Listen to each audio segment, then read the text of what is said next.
அவர் கிருபை என்று எத்தனை நாம என்ன சொல்றீங்க? என் இயேசு நல்லவராக இருக்கிறார். ஆமே. இதனால இந்த பாலை பருவம் இயேசு நல்லவர், இயேசு வல்லவர், அவர் என்றென்றும் மாறாதவர். கரங்களை உற்சாகமாக தட்டியதனால என் இயேசு நல்லவர் அறிக்கை செய்வோம். வியாதிகளை மாற்ற வல்லவர், பிசாசின் போராட்டத்தை நிர்மூலமாக்க வல்லவர். இதனால எனக்கு பலனை தருகின்றது.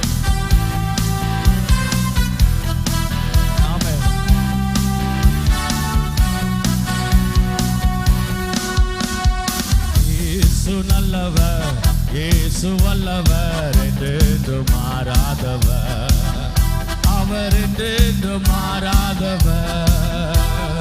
இயேசு நல்லவர், இயேசு வல்லவர், என்றென்று மாறாதவர். ஆமென். அவர் என்றென்று மாறாதவர். குருடரின் கண்களை